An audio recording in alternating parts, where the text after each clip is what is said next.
Supreme Magus, Web Novel, Chapter 144, Search for the Cure. So, let me get this straight. Lith still doubted Vicus's words. Among the group of traitors that is trying to sabotage the Queen's work, there is someone that lead them by the nose while preparing this plague? Vicus nodded, his eyes always fixed on the army of mouths millimeters away from his bleeding flesh. What does this mastermind want? What's the endgame? A zombie lifted Vicus's head by the chin, forcing him to look at Lith in the eyes. I don't know, he squealed. The hand holding him was flabby and sticky, secreting decomposition fluids at every movement. The putrid smell would have made him puke already, but there was nothing left but bile in his stomach. Then how come you know so much about your friends and their masters? It seems only a convenient lie to me.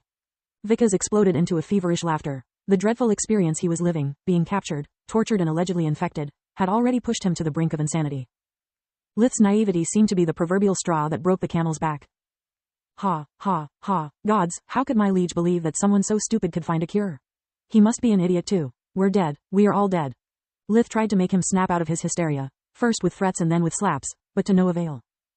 Eat his B*LLS, he ordered, cancelling the spell that held the pain at bay. Please, no, anything but that, I'm sorry, I really am. Vicus stopped laughing, the agony flooding his limbs and the sight of those drooling mouths nearing his nether regions forced him to regain his senses. Remember, I still hold what's left of your life. If you were so proud of being someone else's dog, then act like one. I say bark, you bark. Otherwise my friends here will teach you how to play dead. Vicus had served Duke Selimar for years, joining the military and climbing up its ranks only for his master's sake. His parents had abandoned him when he was just 5 years old. They already had too many mouths to feed to care for a talentless, whiny kid. It had been Selimar that had adopted him along with his sworn brothers, saving them from the starvation and the daily abuses at the orphanage. Betraying the crown had been natural for them. They had no loyalty nor gratitude towards the ones incarnating a system that only treated them as trash. He didn't do it out of greed, but out of love. There was nothing he wouldn't do for his foster father. Betraying his trust was already tearing Vicus's soul apart. Being called a dog was too much to bear. If only I could use magic, he snarled, baring his teeth at Lith. It would change nothing. Lith gave him a slap, but this time with his true strength. The force of that simple gesture smeared Vicus's nose over his cheek, making him bleed profusely, and dislocated the jaw. Vicus had never been hit with such strength, not even when fighting soldiers twice his size. His pride and defiance crumbled, realizing that the zombies were innocent lambs compared to their shepherd. After the plague was released, Selimar understood that without a cure, he is bound to lose. If the crown wins, he will be executed for treason. If his faction wins, they'll become the mastermind's slaves. He fears him, so he didn't tell me anything, to not compromise their relationship. Vicus dropped the honorifics. He was a traitor now. He didn't deserve to call him master anymore. The others, instead, are expendable. When Lizark and Fernath insisted to have their men assist me, he understood they didn't trust him anymore, so he took precautions. He gave me enough means and information to frame them and their masters, so when necessity arose, I could expose them and destroy their credibility, giving my league Selimar the time to get to safety. This is good news for the crown, but not for me. Lith thought. The accident in Candria revealed the hidden agenda, which in turn is causing them to infight. These morons are so desperate to put all their hopes on me, and I have yet to do anything. The only way to get them off my back is for the cure to be found, and fast.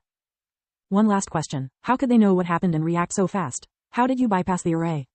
It's actually easy. Vicus swallowed a lump of saliva. Last question meant he was about to outlive his usefulness. We were already here, so when you arrived, each of us notified to his master. Whatever you did, made the crown move fast, and that made you a target. As for the array, small world is not perfect as they say. Whenever Varigrave makes a call, anyone can use his communication amulet. Lith was shocked, but thanks to the mask, nothing transpired. Maybe that's because no one uses dimensional items, and why Varigrave refused to grant me privileges. The array is just like a big switch, when it's off, anything goes. Dash. And how do you know when he does it? I don't, I only wait for Selimar's calls. Lith interrogated the other two, but nothing new came up. They were just as Vicus, but with a different master. All of them were plain looking and with the rank of lieutenant. High enough to be able to move freely though the camp, but not enough to make it hard keeping a low profile. Lith kept his promise, giving them a swift death and turning both their bodies and clothes into dust. There are traitors among the nobles, the mages, the army and even in the royal palace. Without someone reporting exactly when the king is unavailable, it would be impossible to nail the right timing to call inside the quarantine zone. I'm in hot waters, Solus. I need a cure to be found, but it would be really nice if someone else discovers it.